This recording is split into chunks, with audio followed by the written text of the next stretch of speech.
a real pleasure. And thank you, everyone. I can't admit that this is the first time that I've been asked to speak as an artist, but I have to say that I have not become schizophrenic, and I function as both an art historian, a curator, and an artist. So my first slide, I actually told them that there was a title for this talk. It was called the African Diva Project, ?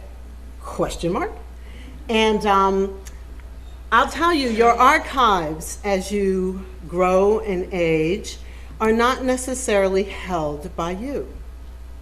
And I show you here an image by the Italian artist Modigliani, and the image next to it by me, which I did somewhere in the early 1990s.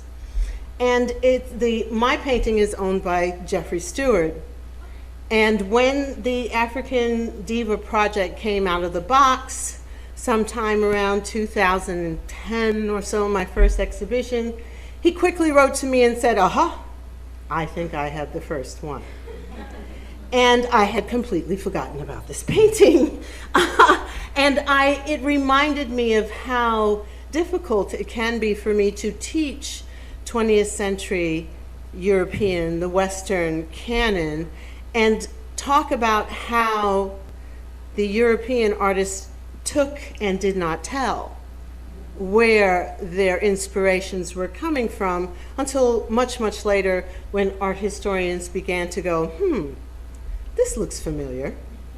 And of course, it came with the collecting of African art by these very same people and others that created a panache, a certain special something about African art, to the point where African art has finally found its way into our large museums.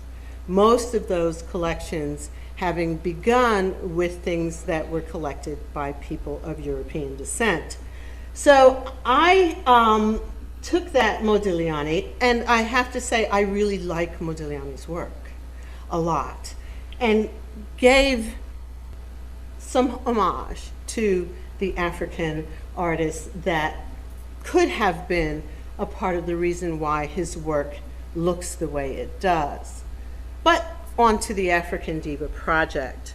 The African Diva Project is built around album covers. It's built around my particular romance with the past, the rituals of how one listened to music when I was a young person, where you had to watch that your vinyl did not get scratched. You know, you lifted it out of the jacket, you made sure it was clean, you put it down on the turntable, you needed all this equipment, you needed all this space.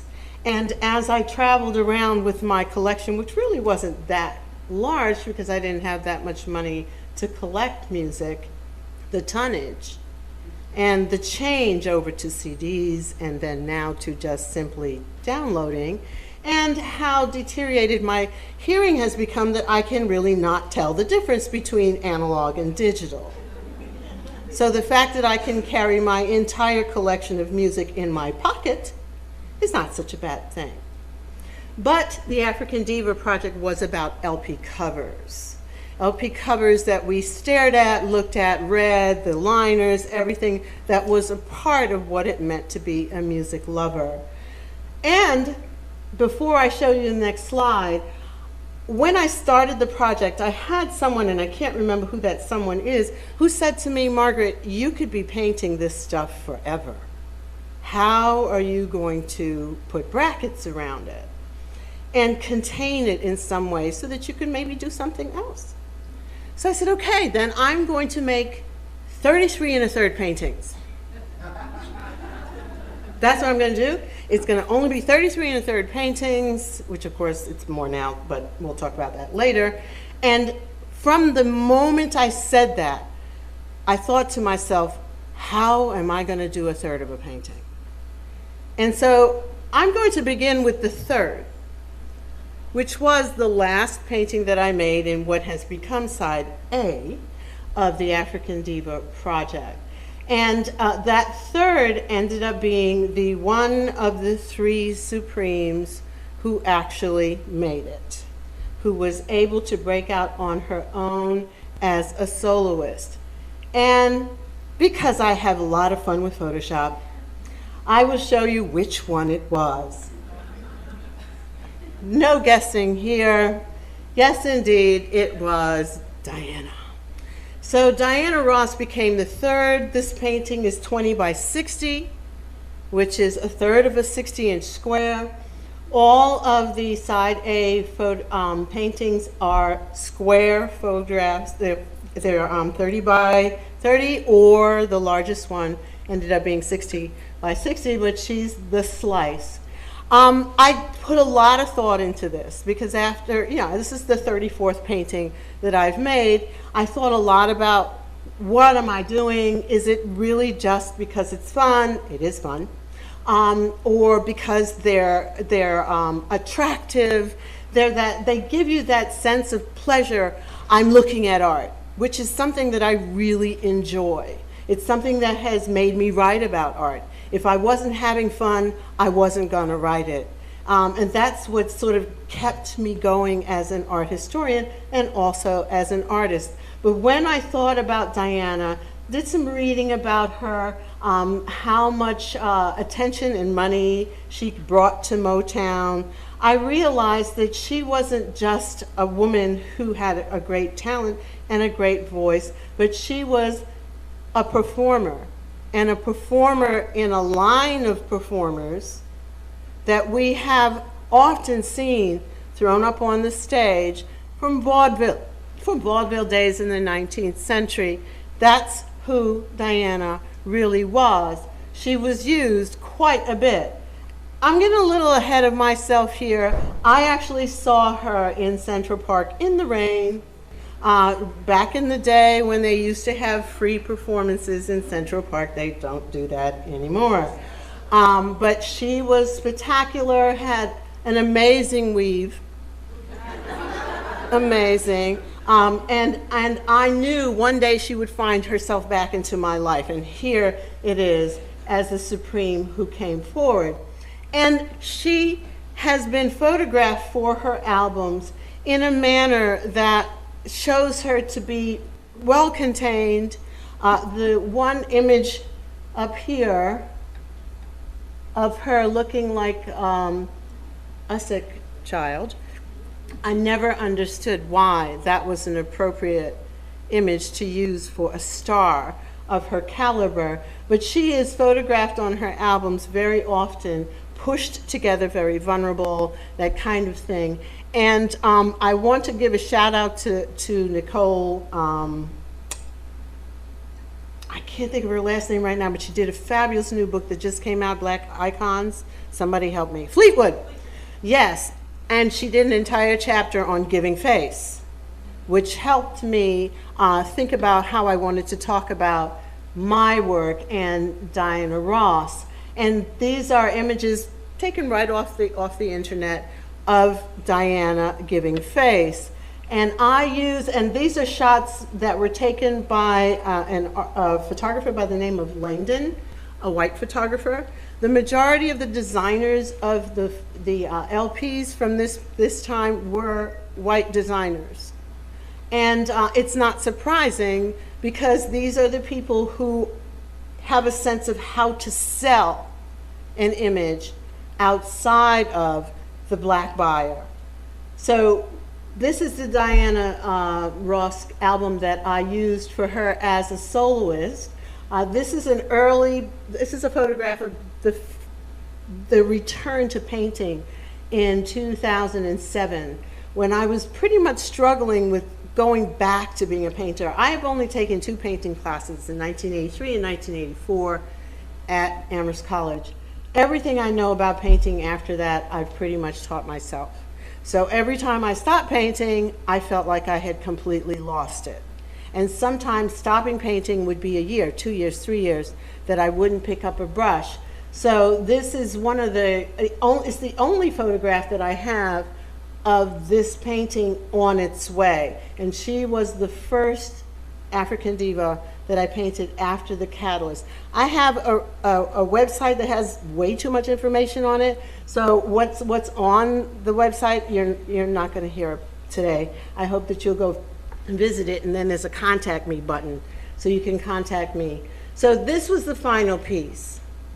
One of the things that I was not interested in was placing these figures inside of an environment where they could be seen, where you could see that it was an album.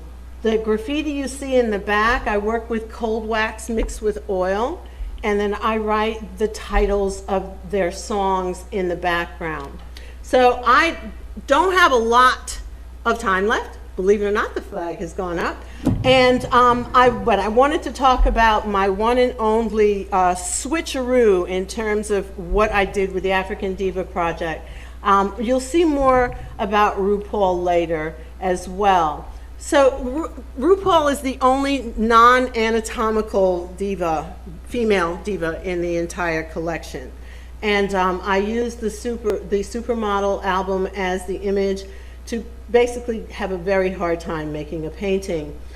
The masks that I put on the African divas, on these female soloists, are masks that are danced by men in Africa. Even if the persona that they are speaking to or are becoming is a female, it's a male that's dancing. The mask that on RuPaul is a mask danced by the Mende. The Mende and the Temne in Sierra Leone are the only women who actually masquerade. And in masks, they do not carve their own masks. The men are the only ones who carve them. And that was one of the things that I wanted to do for these performers, is to empower them in a way that they could not be empowered. And this is also to show you my process, where I put in the background, I put on the masks, and these are all painted masks. They're not the real masks. The real masks go later. And I wanted to show you one of these Mende masks in performance. It is a performance specifically for women when they return after their initiation to become adult members of their community. And here's the finished painting. Layers and layers of glazes. One of my favorite, it's now in the Leslie Lohman Museum of Gay and Lesbian Art. And Tammy Terrell. Now I'm going to show you more process. I do a drawing, which I refer to as a map, and then I do paint more than one at the same time, only under pressure, but I have done that for a show where I promised way 2 more paintings than I had already finished. And then I put on the skin for the areas that would have skin, and then I finished with the background and the clothing. And so I've done this now 42 times. I wanted a large image. This is 52 inches square, and so I had to go off the edge. This is Diana King. It's a black and white album, and so she's a black and white figure, and I wanted to give her some color. This is one of the most recent that I've done. The first I've done on paper. It's amazing to see it this big because it's only 9 by 13. This is Michelle Indiacello. And that's an actual brass can mask that she is wearing, and she is sitting on the lyrics to her song, Beautiful. And so I wanted to show you a video of what happened to me when I decided I was going to put the actual mask on the images. You can't change the orientation to make them flat. So when I got a commission from the Schomburg to make an African diva for Ntashaki Shange's 40th anniversary, and so I had to cut the mask in half so that I could use it for a profile. So the whole mask is there. It's a fairly large painting. It's coming back from Houston now, and it actually did get broken, but that's okay. I've done crazy things like performed in the subway, carrying my work, and the performance of the African divas have become something even more live. I was able to create an installation of the work to offer the opportunity for community members in Jamaica to actually become African divas. It was a lot of fun. I don't know if I could ever do it again, but I was amazed at how much people understood what it could be like to perform behind a mask, how transformative it could be. And there were people who came off the street, and people of all generations and of all genders, to become African divas. And the show was up the entire summer. And I would love for somebody to ask me to do it again, but I don't know that I could. Here are the 42 women giving you face. Thank you very much.